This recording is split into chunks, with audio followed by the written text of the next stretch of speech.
masih musim dingin. Alhamdulillah hari Jumat ini apa namanya hari agak hangat sedikit. Alhamdulillah. Ini tenda-tenda yang dibikin untuk warga. Eh, ini air minum yang dibagikan dan makanan yang dibagikan secara gratis oleh Yayasan Fatih, Wakaf Fatih. Ini juga ada selimut-selimut, ada pembalut wanita.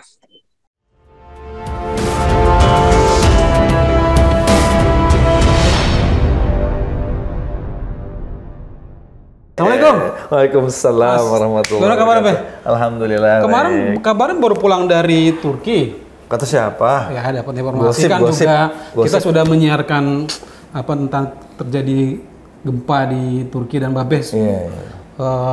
Hadir untuk melihat. Oh, yang tadi ditayangin itu? Betul, yang Oh, tadi itu. iya. Orang Dan lain luar kali? biasa, Masya Allah. Enggak, sama kok. Yakin? Yakin, Bismillah. Oh, oke. Nah, kita pengen tahu nih, Beh, dan juga para pembaca dan juga pemirsa channel Majalah Sahid pengen tahu gimana keadaan kondisi sekarang dan pantauan Babeh kemarin. Kita buka dengan bismillah dulu. dong. Kita buka dulu dengan sama membaca basmalah. Bismillahirrahmanirrahim. Langsung ke Babeh Zikrullah. Keren banget ini studionya, Masya Allah. Alhamdulillah, mabruk, alhamdulillah Beh ini. Insya Allah Jadi apa yang mau kita obrolin hari ini? Iya, jadi kan Babeh kemarin kan bis dari Turki tuh. Di Turki kemudian melihat bagaimana saudara-saudara kita di sana. Babeh bisa share dong kepada kami, pada para netizen juga, gimana kondisi di sana. Dan barangkali nanti kan ada suatu gerakan yang bisa, bagaimana kita bisa bantu saudara kita di sana, terutama yang ada di Turki dan juga di perbatasan Suriah. Ini mejanya goyang-goyang, jangan-jangan gempa nih. Oh bukan. Silakan Beh, langsung Beh, sapa saudara kita dari sana. Oke, bismillahirrahmanirrahim. Assalamualaikum warahmatullahi wabarakatuh. Waalaikumsalam warahmatullahi wabarakatuh. Pemirsa sekalian, manggilnya pemirsa hadirin apa jamaah? Boleh pemirsa, penonton, keluarga Majalah Hidayatullah ya. Channel Majalah Sahid. Masya Allah. Mudah-mudahan senantiasa dalam keadaan sehat walafiat, dalam perlindungan dan kasih sayang Allah Subhanahu Wa Taala. Bang Ahmad, selamat datang di studio Majalah Hidayatullah. Terbalik ya? Terbalik ya kita, harusnya saya yang ngucapin selamatnya. Ya, ini adalah sebuah perjalanan yang sebenarnya perjalanan rutin sebenarnya, karena memang salah satu amanah yang diberikan kepada kami sebagai Departemen Hubungan Antar Bangsa di DPP Hidayatullah mengharuskan sering menjalin silaturahim dan persaudaraan dengan berbagai pihak di berbagai belahan dunia, dan Istanbul, Turki khususnya adalah salah satu hub, salah satu titik penting pertemuan itu, karena sebagaimana kita ketahui dalam 20 tahun terakhir Istanbul khususnya maupun Turki secara umum dia telah menjadi titik temu yang penting. Dengan izin Allah, 5 bidang yang menjadi amanah Departemen Hubungan Antar Bangsa untuk disambungkan itu tersedia semua di Turki. Bidang yang pertama bidang keulamaan. Jadi kita menyambung hubungan-hubungan Hidayatullah maupun masyarakat Indonesia antara ulama Indonesia dengan ulama berbagai negara yang ada di Turki. Yang kedua bidang pendidikan, ya, baik pendidikan formal, akademik maupun yang non formal, dengan lembaga-lembaga pendidikan satu sama lain, beasiswa dan sebagainya. Yang ketiga hubungan antar gerakan pemuda, kepemudaan.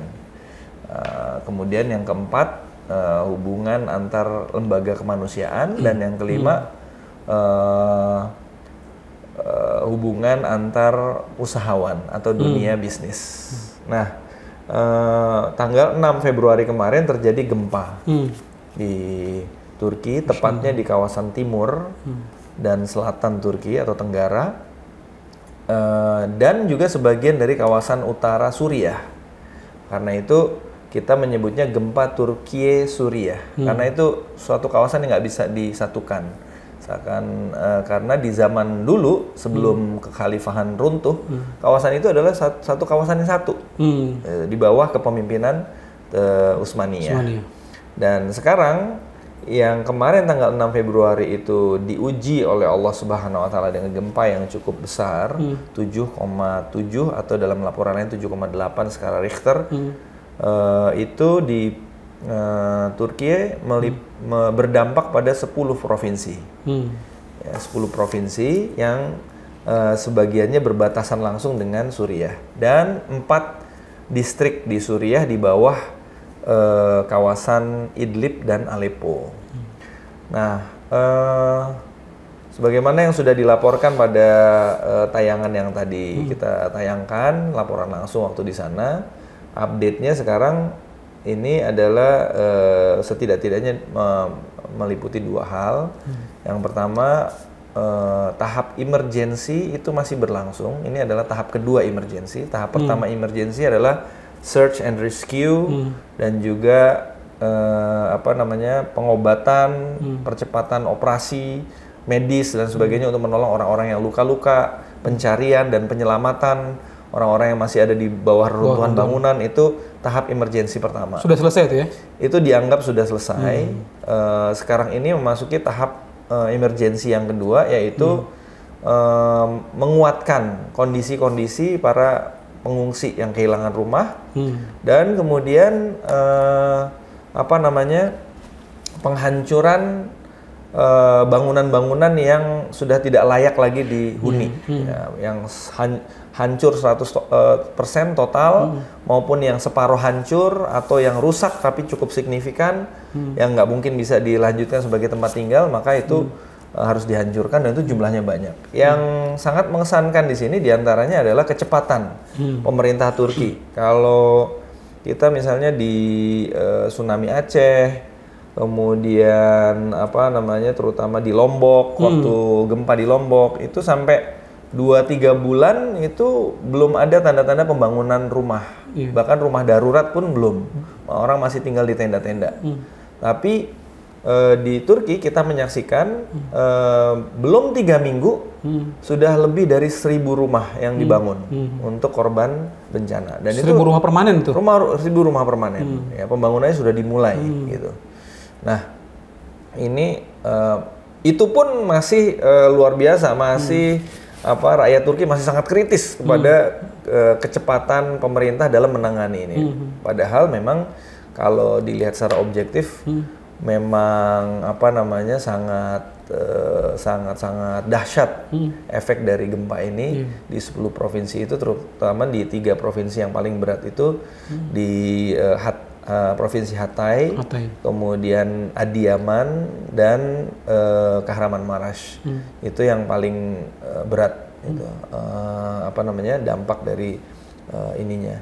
Nah, kemudian bagian lain yang menjadi sorotan yang nggak kalah penting itu adalah bagaimana lewat gempa ini Allah Subhanahu wa Ta'ala menyebabkan berubahnya pikiran sebagian orang Turki yang selama ini sudah mulai bersikap rasis atau xenofobik terhadap muhajirin Suriah. Terutama yang di wilayah perbatasan itu ya? Terutama di perbatasan.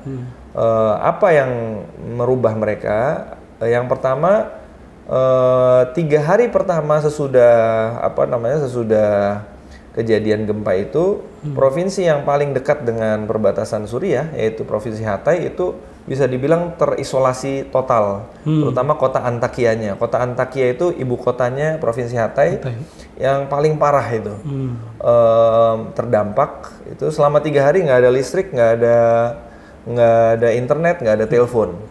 Itu menurut pengakuan dari lembaga-lembaga kemanusiaan yang bermitra dengan Sahabat Al-Aqsa dari Indonesia maupun yang kita temui di lapangan.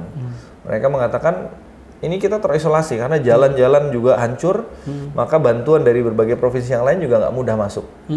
Untuk pertama kalinya sejak perang yang terjadi di Suriah 12 tahun ini, bantuan kemanusiaan yang selama ini datang dari Turki masuk ke dalam Suriah, itu justru sebaliknya, orang Suriah yang membantu orang Turki. Gitu. Dan itu menjadi suatu pembuka pikiran bagi orang Turki. Misalnya juga, kemudian hal lain juga misalnya bahwa dalam waktu 24 jam pertama dan kedua, sudah ada 45 negara yang langsung mengirimkan tim SAR-nya masuk ke dalam untuk membantu orang-orang yang masih di bawah-bawah reruntuhan bangunan dan sebagainya. Dan juga kondisi itu menyebabkan mereka terbuka pikirannya. Oh, ternyata kita juga selama ini Turki itu kan banyak orang Turki yang juga mengkritisi ya. Ngapain sih kita Turki itu kan termasuk negara yang paling baik, ya, yang paling dermawan menolong negara lain yang lagi kesusahan. Dan cepat. Ya, cepat, baik bencana alam maupun konflik antar kelompok atau antar negara, dia paling banyak membantu secara kemanusiaan. Nah, itu dari dalam negeri itu banyak yang mengkritik juga. Nah, setelah melihat bagaimana respon berbagai negara dan berbagai bangsa menolong Turki, mereka baru merasakan, oh ini adalah buah dari kebaikan Turki selama ini. Nah, hal yang ketiga yang membuat mereka tersentuh itu adalah bahwa selama ini mereka seperti ya sebagian sangat baik, tapi sebagian juga ada yang nggak mau menerima muhajirin atau pengungsi dari daerah-daerah yang sedang tertindas, diantaranya dari Suriah, Palestina dan sebagainya. Tapi sekarang mereka mengalami sendiri, mereka sendiri harus ngungsi, gitu. Nah itu secara secara psikologis besar sekali. Dan yang bantu mereka adalah pengungsi tadi itu ya dari Suriah itu ya, menarik itu gitu. Betul.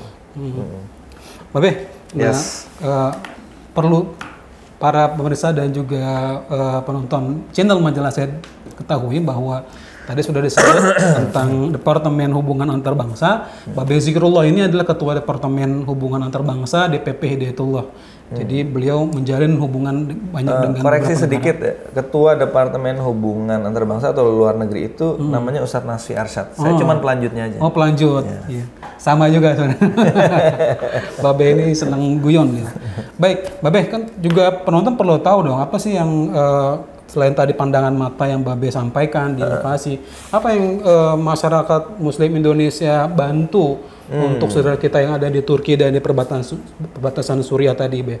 Dan barangkali ada hal-hal yang juga masih bisa kita bantu untuk saat ini. Barangkali nanti kan ada pemirsa juga yang mau turut serta. Gimana, Be, caranya? Ya. Silakan. Alhamdulillah yang kita saksikan di lapangan maupun di media sosial, gerak cepat masyarakat Indonesia terhadap saudara-saudaranya di Turki itu subhanallah, ya itu sangat membanggakan sekali. Bahkan saya dapat kabar secara tidak langsung dari teman-teman di teman-teman mahasiswa, mereka mengatakan bapak-bapak di KBRI, di Kedutaan Besar Republik Indonesia menyatakan kewalahan gitu dengan rombongan-rombongan yang anggotanya berjumlah banyak dari Indonesia gitu ya. Baik itu organisasi medis, organisasi kemanusiaan dan lain sebagainya itu banyak sekali.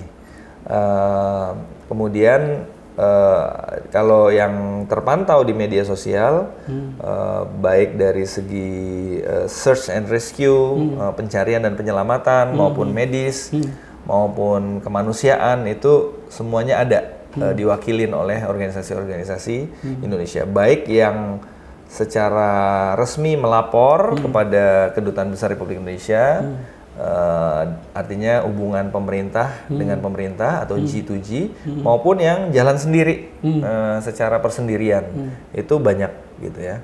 Dan yang juga sangat menyentuh saya adalah keputusan dari Menteri Luar Negeri Republik Indonesia Bu Retno Marsudi memerintahkan Duta Besar Indonesia Pak Dr. Lalu Muhammad Iqbal untuk membuka kantor di Adana. Adana itu salah satu provinsi yang juga terdampak ya, di daerah selatan. Membuka kantor khusus KBRI untuk membantu ini karena ternyata banyak warga Indonesia yang juga jadi korban, gitu. Bahkan saya dengar di wisma kediaman resminya duta besar kita itu ada 200 orang pengungsi Indonesia yang ditampung di sana, baik pelajar maupun warga Indonesia. Ada ibu-ibu yang menikah dengan orang Turki, ada yang tenaga kerja dan sebagainya, itu ditampung di sana ada sekitar 200-an orang.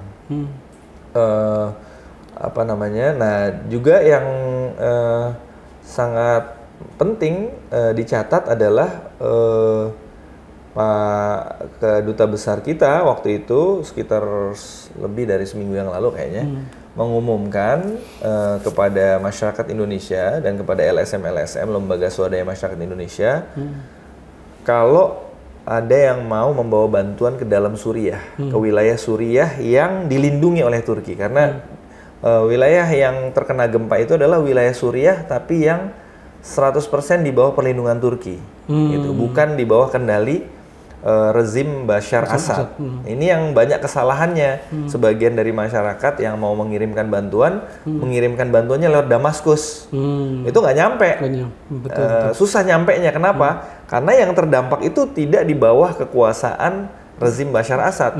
Justru itu di bawah perlindungan Turki. Maka kalau mau menyampaikan bantuan ke wilayah yang kena gempa di Suriah, disarankan oleh Duta Besar Republik Indonesia Pak Lalu Muhammad Iqbal untuk menghubungi 3 yayasan atau 3 lembaga yang direkomendasi. Yang pertama Turk Kızılay, itu bulan sabit merahnya Turki.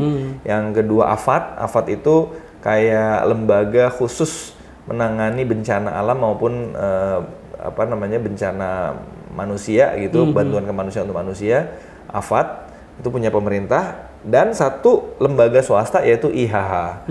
Ini 3 yang disebut oleh duta besar kita untuk kalau ada LSM atau organisasi yang mau masuk memberikan bantuan ke Suriah. Ini sangat membesarkan hati karena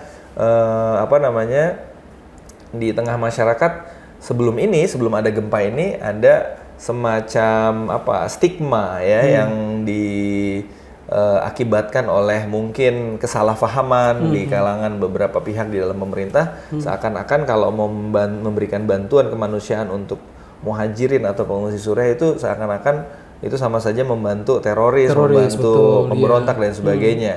Tapi dengan penjelasannya ke Pak Duta Besar kita ini itu sangat membuka ya bahwa membantu muhajirin Suriah atau korban gempa yang ada di Suriah, dan kalau sekarang ini kawasan yang kena gempa itu sebagian besar itu pengungsi akibat perang, gitu.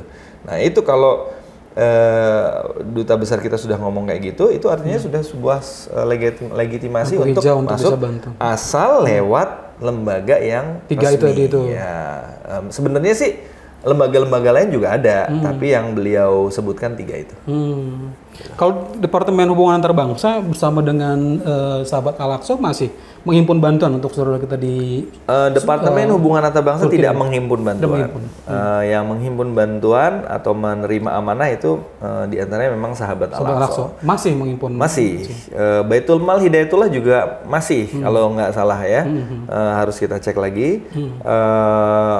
Kalau Sahabat Al-Aqsa itu menyalurkan bantuan melalui begitu tahap pertama terjadinya gempa, meskipun dananya belum nyampe, Sahabat Al-Aqsa setahu saya sudah bisa mengontak 3 organisasi mitranya selama ini yang sudah bekerja selama bertahun-tahun, langsung disebutkan bahwa tolong salurkan bantuan berupa ini sebesar ini, gitu. Jadi ditalangin dulu sama mereka, bisa. Karena sudah saling percaya dan Sahabat Al-Aqsa ketika menyampaikan itu sudah tahu nih kira-kira bantuan yang terkumpul sudah segini, barangnya sudah ada, tapi kalau nunggu prosedur yang sifatnya birokratis nyampainya lama, gitu. Akhirnya salurkan dulu, gitu. Karena itu bantuan yang sangat menentukan dan membantu kehidupan manusia, kan. Nah, 3 organisasi itu sudah oke dan langsung menyalurkannya, dan kemudian nanti belakangan kemudian dibayarkan. Kalau di emergency tahap 2 ini apa kalau aja? Kalau Baitul Mal Hidayatullah itu kalau nggak salah menyalurkan dari sebuah organisasi yang berbasis di Inggris, kalau nggak salah. Di emergency tahap 2 ini apa yang diperlukan oleh masyarakat? Di emergency tahap 2, tahap emergency. Apa yang diperlukan oleh masyarakat korban? Sebenarnya kalau dari hasil komunikasi dengan mereka, yang pertama jelas tempat tinggal darurat berupa kemah-kemah. Itu bermacam-macam kemahnya itu. Ada jenis kemah yang untuk keluarga kecil, ada kemah untuk yang besar, ada kemah yang bisa dipakai untuk sekolah darurat, ya. Harganya berkisar antara 1.000 sampai 2.000 dolar itu ada. Kemudian makanan panas, karena nggak semua, sebagian besar kan nggak punya kompor, nggak punya ini, jadi harus ada makanan panas. Nah, untuk makanan panas ini apa namanya, seperti sahabat Al-Aqsa itu mengalokasikan khusus dananya untuk makanan panas, untuk paket makanan, dan untuk tepung, karena tepung itu sangat esensial untuk bikin roti. Makanan roti pokok itu tuh makanan ya? pokok, ya. Nah, kemarin yang sudah tersalur dan videonya nanti, nah ini bisa kita tayangkan nih, bisa kelihatan nanti nih. Nah, itu tepung yang disalurkan oleh sahabat Al-Aqsa kalau dibentukkan dalam tepung itu bisa jadi 125.000 potong roti. 125.000 potong roti? Iya, alhamdulillah. Yang besar-besar ya, Pak ya? Yang segini-segini tuh. Nah, itu satu kantong plastik isinya 5. Itu satu keluarga dapat satu kantong plastik, itu bisa buat makan 2 kali sehari. Berarti penonton dan pemirsa channel Majalah Shahid yang ingin membantu sahabat-sahabat dan saudara-saudara kita di Turki, nanti bisa cek aja di bawah, caption bawah, nomor kontak sahabat Al-Aqsa maupun juga Baitul Mal Hidayatullah. Insya Allah nanti kita akan amanah untuk menyampaikan bantuan dari penonton sekalian. Nah, ini juga ada ditayangkan fotonya nanti ya. Ini foto yang kita lihat ini truk yang alhamdulillah kita beli. Oh, truk jadi beli? Ya, jadi truk trailer, mereknya Volvo. Pernah lihat itu nggak iklan yang Jean-Claude Van Damme yang kakinya ngangkang gitu? Nah, itu truk yang itu tuh, yang remnya keren banget itu. Itu untuk menyalurkan bantuan itu, Pak? Iya, jadi kita beli. Jadi subhanallah ya, yang saya tadi cerita, untuk pertama kalinya bantuan kemanusiaan datang dari Suriah ke Turki. Nah, waktu timnya sahabat Al-Aqsa itu sampai ke sana, itu ketemu dan menyerahkan bantuan kepada lembaga Turki. Lembaga Turkinya malah bilang begini, ini sebagian besar kita kirim langsung ke Suriah. Bukan ke orang Turkinya malah. Kenapa begitu? Kata dia, sehancur-hancurnya kami di Turki, negara dan pemerintah masih bekerja. Masih membantu. Sementara di dalam itu nggak ada. Jadi mereka betul-betul sendirian. Rezim Bashar nggak mungkin bantu ya? Iya, nggak mungkin. Karena itu kita perbesar porsi untuk membantu saudara-saudara kita di Suriah. Ya udah terserah, karena kita kan mereka lebih tahu lah kondisi di lapangan kan gitu. Nah, di antara bantuan yang kita berikan, mereka bentukkan, mereka minta izin. Bagaimana kalau segini kita beli truk? Oh, apa bisa segitu? Iya, kalau di dalam Suriah ada banyak truk bagus, murah katanya gitu. Karena nggak perlu pakai plat nomor. Karena daerah gencatan senjata kan, daerah demilitarized zone gitu. Nah, saya bilang, oh kalau bisa karena kita sudah sama-sama kenal dan saling tahu, ya udah bismillah direalisasikan. Tapi sampai tim kita selesai di sana masih belum terbeli karena belum dapat harga yang cocok. Begitu kita pulang, baru mereka kirimkan fotonya, ini nih yang kayak gini. Truknya cukup besar dan saya udah sempet nyobain tuh, wah empuk banget, lebih enak daripada sedan kita gitu. Saya nggak punya sedan, Pak. Itu nanti apa namanya truknya nanti ada tulisannya dari rakyat Indonesia. Gitu. Alhamdulillah. Lebih mendekatkan ya. Baik, demikian perbincangan kita dengan Babe Zikrullah, Ketua Departemen Hubungan Antarbangsa, berkaitan dengan peristiwa gempa Turki dan juga batasan Suriah. Dan mudah-mudahan sahabat, kemudian pemirsa dan penonton channel Majalah Shahid dimanapun berada, bisa turut serta support dengan saudara-saudara kita yang sedang tertimpa musibah. Dan jangan lupa untuk bantuan bisa lihat di caption, bisa untuk kontak sahabat Al-Aqsa atau Baitul Mal Hidayatullah. Demikian, terima kasih Babe Zikrullah atas kehadirannya. Assalamualaikum warahmatullahi wabarakatuh. Waalaikumsalam warahmatullahi wabarakatuh.